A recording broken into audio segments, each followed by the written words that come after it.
Hello, Kingdom Hall. Oh, hi. My name is Christine, and I just had a quick question I was wondering if someone could help me with. Sure, try to. Do you have a minute? I do. Okay. Well, I was reading this article on jw.org. Some witnesses told me about it, the website.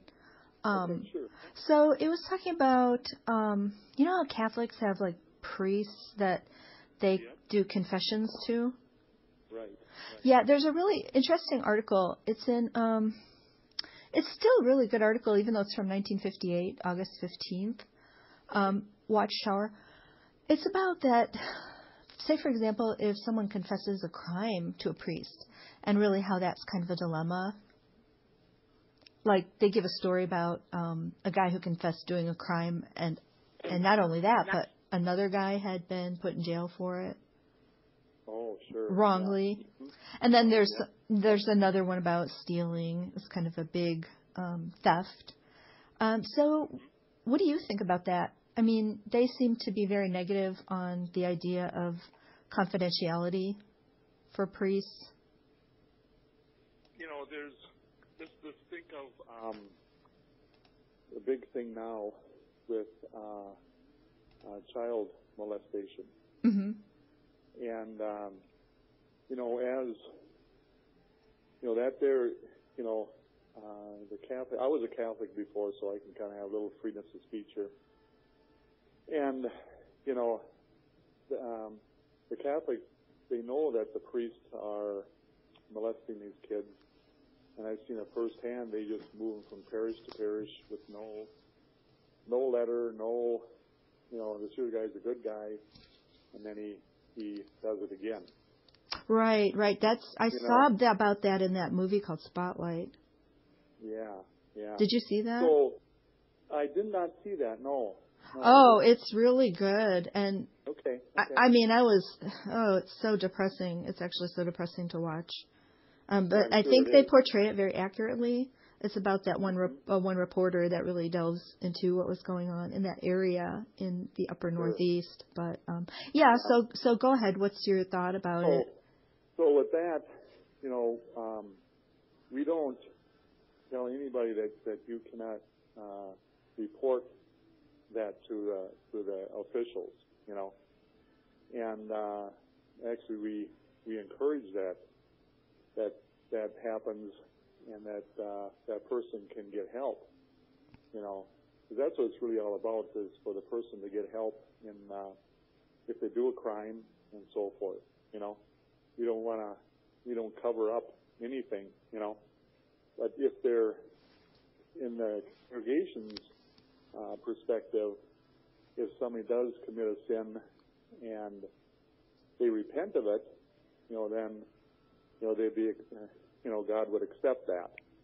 But still, they have to pay for what they've done, you know. Even if a person murders another person, you know, he has to restore that peace to that family in whatever way he can. Okay, so you guys don't agree with that kind of confidentiality, that they should have that? In a sense, we do. Oh. I didn't know that. I didn't know you guys have a confession type thing like that? Because I thought you always ranted about Catholics in the publications. They have quite a lot of articles about ranting about Catholic. Yeah. Yes. So you do have that, like confession, similar to Catholic priests? No. Oh, okay. We don't have that. No. Okay, I misunderstood your question. You know, a person goes directly to Jehovah and does that. But if there's a serious situation, then the elders in the congregation will hear them out, and we won't go and spread it around, but that's still between them and Jehovah, you know. So we don't have per se confession, but the Bible does say to confess your sins to others, you know, and especially if you hurt somebody, you should, you know, apologize, or if something more is needed, you need to do that too. So, So what is your take on this? This article seems to be saying that in the case of a crime, that's wrong, that they're not calling the police. They're not calling authorities because they considered it, God's way of doing things and sacred, a sacred trust. So I don't know if Catholic priests still consider it that way. So is that right or wrong? Do you think they should call the police in cases like that? Yeah. Oh, okay. Yeah. So should Jehovah Witness elders call the police in cases of crimes? Whoever witnessed that should do that. Oh, no, they're not. Okay, so I don't mean that. I mean, again, I'm not talking about the priests witnessing it, but we're told so that they knew of it. So do you think they should be subject to mandatory reporting or not? And I think you have to take each case into consideration. You want that person to do that himself, but if they don't after a period of time, then we'd be obligated to tell the authorities. Okay. Did you read the details on the recent court case in Montana? No, I did not. Okay, because they are claiming that type of confidentiality. That's why they didn't report in a situation in Montana. They're claiming exactly that same thing as an ecclesiastical confidentiality privilege, and that's their policy. Now, I can see if you have a sacred policy, but they obviously don't, because in other cases where there's no loophole, like Montana has a loophole for this, or if it's a confidentiality procedure that they have spelled out, if it's truly sacred, if you truly believe that by conviction, then they would never call the police with these confidential situations. And by confidential, they mean many people know about it. The elders in one place, elders in another place, elders at headquarters. So people found it very bizarre that they're claiming it's like the court would be favoring Catholic priests to give them a break on that. So if it was their conviction, why do they call at other times? See, if the state doesn't have that loophole, they do call. So to me, that's not a conviction. That's just trying to do the minimal thing. It's like a damage control thing. They'll do whatever it takes to not get in trouble. But in light of that article that's ranting about priests having that confidentiality, thus not reporting about this murder, about this theft. Certainly ruining somebody's life with child sexual abuse is much worse. But in this Montana court case, they're claiming clergy privilege. So I don't understand. That seems hypocritical to me. And I can't comment on it either unless you were right there involved in it. Why not? It's in the news. You could comment on it. You can even read the transcript if you're interested in it. But still, there's still underlying things that always is that we don't know about, And every situation you have to take into consideration. Well, they're not saying that. They're saying it's their church policy to have a confidentiality about it. So they're not. Sure. It's like Catholic priests.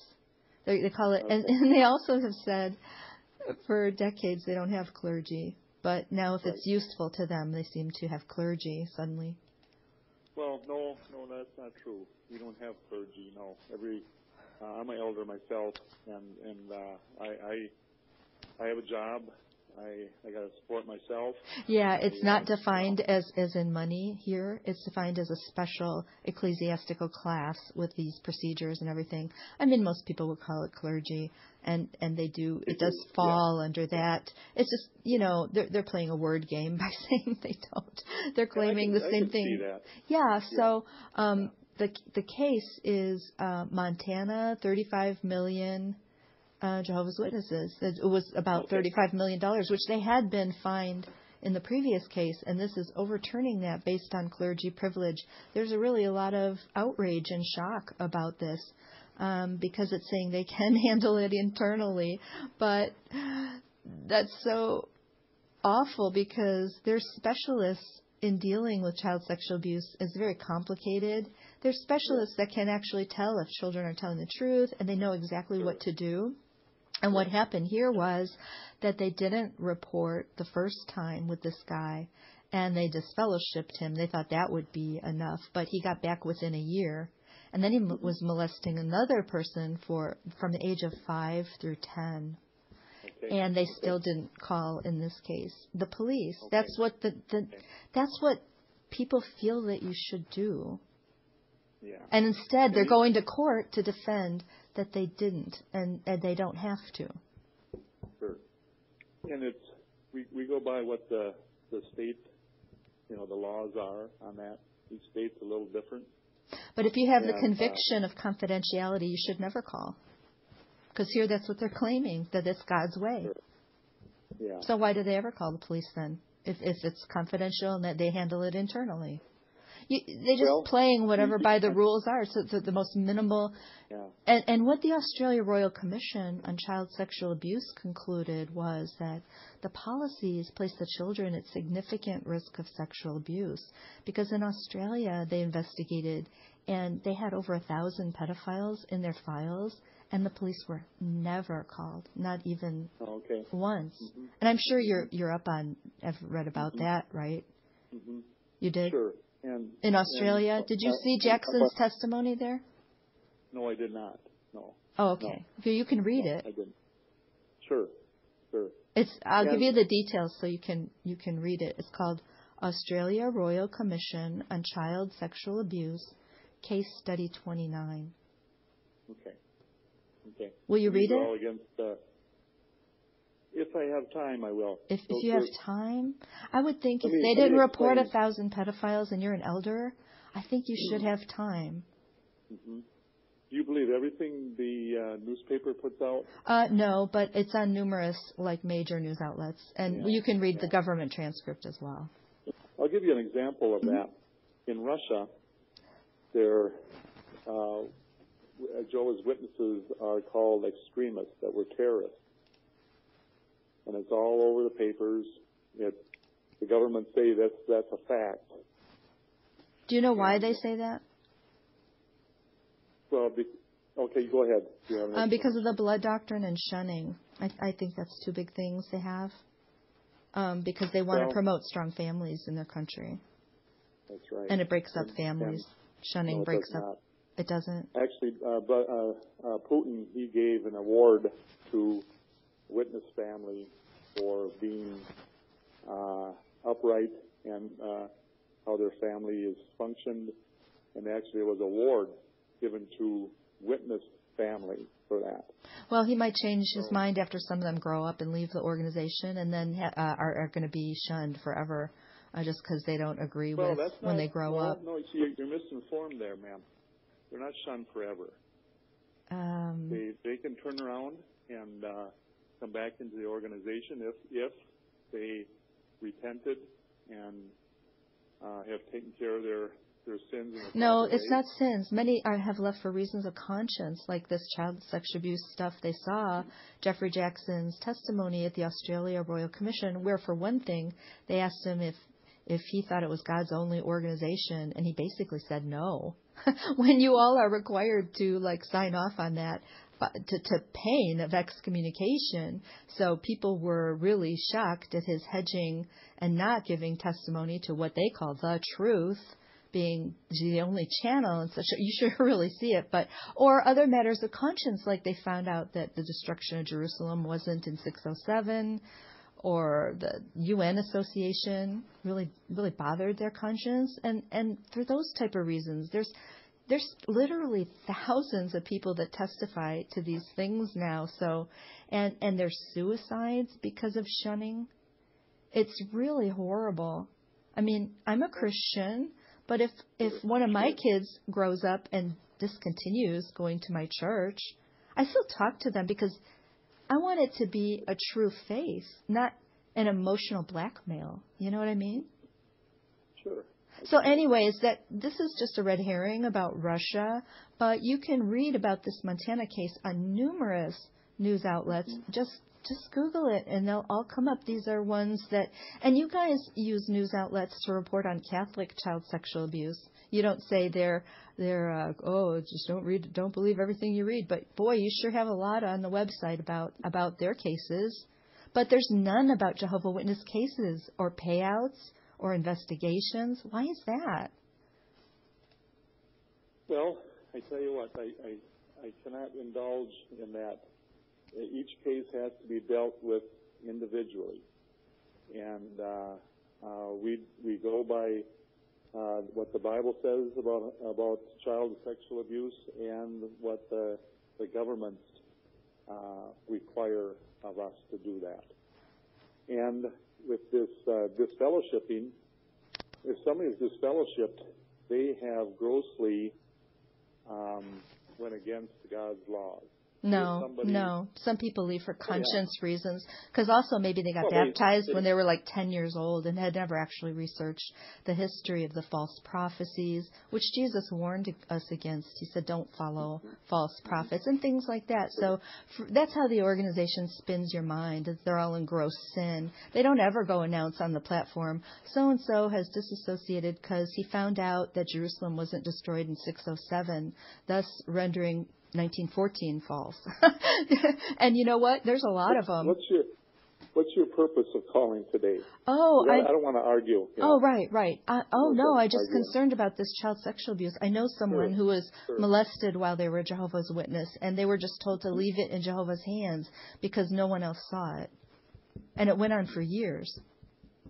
So, yeah, I'm a concerned citizen. I have every right to ask about it. Sure. No, that's fine. And I'll just let you know that we're always updated on how to handle those situations, and I'm not saying they're always handled correctly because we're imperfect, but we try to do our best. And a lot of things in the newspapers are not accurate or true. Remember when Jesus was on earth? Did everybody tell the truth about Jesus? That's just a false analogy. You guys are not Jesus. Oh no. Yeah. No. And if I was an elder, I would try to get out of being an elder, because I think the way they might structure things in the future is that you're going to have some kind of legal liability, because they sure don't want it. So I would be a little afraid of that. And they still haven't. A guy came on and said they're never going to change the 2-witness rule. You know, this is coming out more and more. There's going to be a special on cable on their policies in February 7th and 8th and 9th on the Oxygen cable channel. So you can just see what people are saying about it. It's getting quite a reputation. Sure. I'm sure it is. Sure it is. Just like the Catholic Church. And except they don't inform you guys about that. They only inform you about Catholic scandals and court cases and payouts, which is nice, and then tell you only jw.org is reliable, I'm not going to listen to these lies anymore. Okay. Are you a witness? No. So then how do you know? How do I know? Because I'm reading the news and the court cases, the documentation. The question, more importantly, is why don't you know? I know more than you do. Okay. Yeah. But you don't seem to know what's really going on. Anybody can read about it. And this is reliable. You can check government websites. But anyways, the governments, do they tell you the truth all the time? No, of course not. No. But so this you can't. You're just trained to pass off any negative information as apostate lies or false news, fake news. And that's fine, but if you want to take that risk of keep implementing their policies, you could be at risk. And certainly God knows what you guys what goes on. I appreciate your concern, and I just appreciate it. Thank you for calling. Well, yes, thank you so much for talking to me about it. I really respect that and appreciate it. Okay. You're welcome. God bless you. Bye. Bye. Yep.